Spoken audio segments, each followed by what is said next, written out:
disrespected him when I said he was kissing white people ass, and he was exactly kissing white people ass, and to this day, he still has never said nothing about the contribution the Caucasian male has made to the downfall of this nation. Right. So some people want to say, well, that's all somebody got to do to set you out. I guess.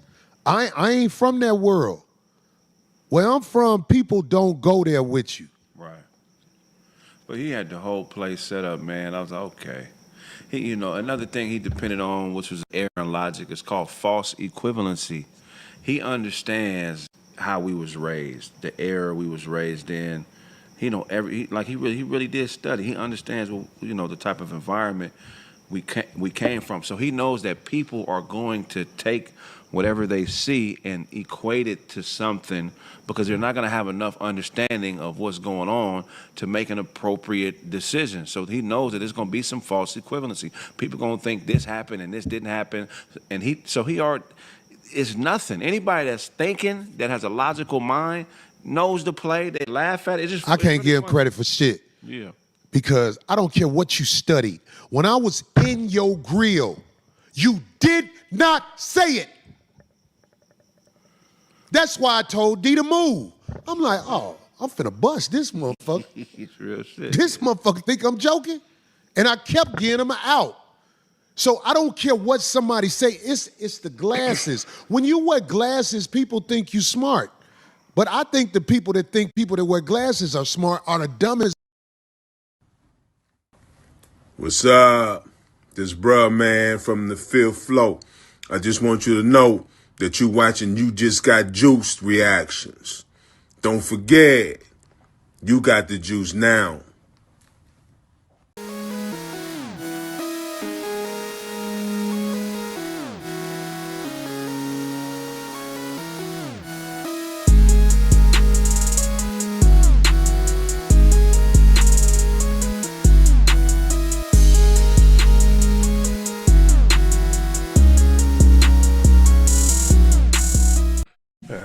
What's going on, YouTube? We are back for part 2 of Corey Holcomb explaining what happened with the Anton Daniels situation last week. And if this is your first time here on this channel, let me just say thank you very much for checking out this small channel and helping me grow, as we are currently on our way to 7,000 subscribers. So without further ado, let's get back to the reaction and see what's going on here. A little bit after that, because I kept telling him, I don't do that dick sucking shit. He kept yapping. So I'm like, all right, say I suck dick again. He folded. That was my out. That was my out. I was like, this is all smoke and mirrors after this. Because I don't know why people who understand life couldn't see. The man was too scared to take his glasses off. He was froze. He just was yapping, like when you arguing with your girlfriend. The man, look, we're not talking no hypotheticals. I ain't gonna say what I would have did. I heard the man said I was shaking. Okay, if I was shaking, I bet you didn't say that sex play to me again. So I ain't no tough guy. I ain't got time for that. I had a production in Vegas this week where I was on stage joking and singing. I'm the entertainer. But he has mastered a wickedly brilliant way to get people to clickbait what he's doing. And it's a very dangerous way to live. It's a dangerous way to live because the things he did during this week, he really played himself. Mm-hmm. Because he has nothing else to do but talk crazy and act like he's doing this and act like he's doing that. Homie. Well, what's thanks for not beating me up. That's all I got to say. Thanks for not beating me up, dude. All right. Yeah, I'm glad it didn't happen too, because that 30-day ban, then the only place they would have been able to go hear about it really was at his, on his page, really. Whatever would have happened, it would have happened if he was man enough to stick to his conviction of what he came here for. His conviction of what he came here for was to try and catch me off my square. And, you know, he thought, and even Anton said it himself. He said, "Man, you playing checkers. I'm playing chess. I already planned out what I was going to do when I got here. So you try to make this black man lose some money and possibly his show, and you thought you was that smart to outsmart him. So it's like, it just shows what type of dude he is, bro. It's just a spiteful, conniving mother." I'ma tell him and any advocate of him, and of course the people that root for what we doing up here, I'ma tell you this. Why don't you think what he did worked? I mean, it's a few reasons. Why didn't it work? What he tried to do, why don't you think it worked? Kraig, I would love to hear what you got to say about that. Well, here's the thing, right? First of all, because we're comedians, so we think abstract. So we don't hear words the same way everybody else hears words. We don't experience situations in the same way. So what he took advantage of initially was you were coming from an honest place. You were really trying to have an honest intellectual dialogue. They said I disrespected him when I said he was kissing white people's ass, and he was exactly kissing white people's ass. And to this day, he still has never said nothing about the contribution the Caucasian male has made to the downfall of this nation. Right. And he said, I'm not going into that. Right. Said it, and people forget about that. They forget that he never answered that question. Right. I'm sitting up here asking questions. This man coming at me with some dick sucking shit. Right. I'm glad that he didn't have the courage to say it when I stood on it. I'm glad. Yeah. I didn't have to call the lawyer in the morning and take that retainer over there, and I don't expect everybody to understand that. It's a lot of people ain't never had to give a lawyer $10,000 at one time. But that's what they start at if you really want a chance to be heard in the courtroom. Well, when he say he studied you, he knows this. Like, we comedians, we got egos as far as, like, we used to people sitting down and listening to what the fuck we got to say. So his strategy was to invalidate you. So no matter what you would have said, he was going to disregard it because he knew that would get you in a space like, nigga, what? So you what? No, what'd get me in a space if you start sex playing me. Right. Because I wasn't there until I didn't stop. Like, fuck what we talking about. Hey, nigga, I don't do that dick sucking shit. I don't play like that. I don't know people who play like that. I'm talking about, it ain't nowhere where I'm from. I've never seen whole shit like that before. I never saw nobody do nothing like that before. But in the debate world, is called baiting, opposition. The whole purpose of it is to invalidate your credibility. So in the debate world, or whatever you want to call it, debate. I guarantee you this, the debate will stop if you tell a man brought up in ghetto America who don't move like that anything about dick sucking. The debate is out the window. It's what's up? Right. What's up? You know what it reminds me of? Remember when Dennis Rodman was in the league and he was dressing crazy? And, I forget who it was. I think it was Alonzo Mourning. And he kept slapping his ass, and Alonzo was like, kind of mad, and he was yelling from the sideline, you a sick man, you a sick man. Because Dennis Rodman knew, okay, this is his limit, and this is my limit. My limit on this particular thing is a little further. So let me try to take him in deep waters. He was just trying to take you in deep. But you caught it, though, so it didn't work. Yes. But Dennis Rodman also was in front of cameras. Right. He knew This is what we have to make sure is understood. Some people, when they in front of cameras, they understand this is basically court gear. Right. This is court gear. And again, it's like, why did he even agree to come on the show in the first place? Because he thought Corey was a brother of low intelligence, and I swear, like if this was like a regular, like if this was a young YN, and then it probably would have got to a fight, and then he probably would have lost his channel. But because Corey was a little bit older and wiser, he just ain't fall for that trap. Yeah. It's proof of what happened. I can't respect all that in front of the camera stuff. No. I respect the work you put in elsewhere. Yeah. Right.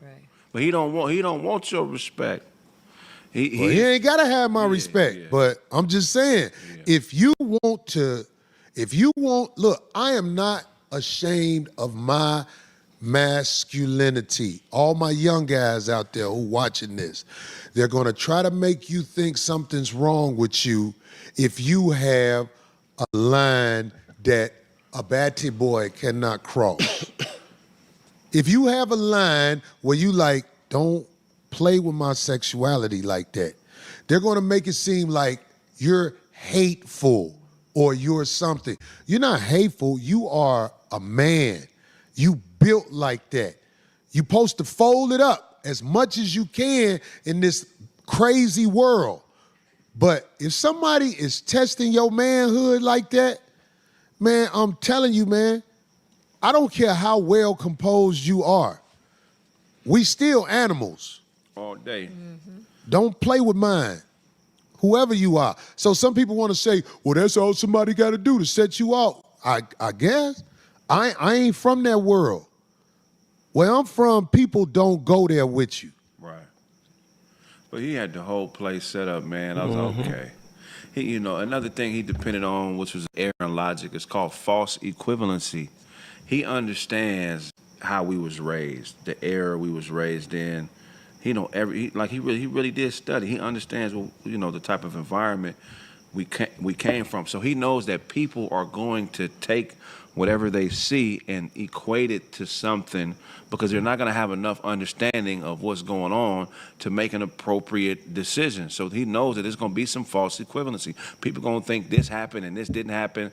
And it's nothing. Anybody that's thinking, that has a logical mind, knows the play, they laugh at it. I can't give him credit for shit. Yeah. Because I don't care what you studied. When I was in your grill, you did not say it. That's why I told D to move. I'm like, oh, I'm finna bust this motherfucker. It's real shit. This motherfucker think I'm joking? And I kept getting him out. So I don't care what somebody say, it's the glasses. When you wear glasses, people think you smart. But I think the people that wear glasses are smart are the dumbest people in the world. They put a man on TV, Dr. Fauci. This man had on glasses. Everybody thought he knew what he was talking about, and they did what he said. He gone with the money and everything. But the motherfuckers like me who was looking at Dr. Fauci like, man, fuck that motherfucker. We always the ones who they treat us like we don't know what we doing. We know what we doing. You can't come to me with no script about you got to do this if you want to survive. When I've been surviving out here without doing what they say ever since I was probably in 5th grade, and I realized I ain't fucking with what these people talking about. About 5th, 6th grade, that's when I realized, oh, this all sucker shit. So motherfuckers with glasses can fool you. I studied. You didn't study me, because when I got up on you, you failed the test. Yeah. Yeah, man. Like I said, he came in there, man. I still can't believe this whole situation even happened, bro. And man, that's like Stephen A. Smith going on, like, yeah, it's just, I'm still puzzled by this whole stuff, man. And I just hope people just start to see people's true colors and stop following and praising these guys just because they got a high following. Like, really study people's backgrounds. And like I said, if you support that type of stuff, hey, fine. But for the people that think he's delivering a good message, okay, what about the man's background? You clearly see he got a motive. So if he did this here, who knows how many times he did this to other people or how many years he been doing. I don't know how long he been on YouTube. But now you got to start to go back and watch some of his old work. And maybe the signs was always there, man. So, that's why I try to be honest on my YouTube. I don't, I calm my head when I wake up in my pajamas because I'm not trying to change who I am or put on some type of front just for y'all to like me. It's like, if you do, you do. If you don't, you don't. It's, how many people it is in the world.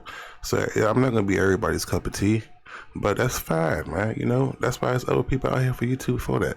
But, I'm not about the money. I'm not about the viral clips. I'm just about having a conversation and just chatting. And if y'all want to chat back in the comments, then feel free to chat back. And that's all I use YouTube for.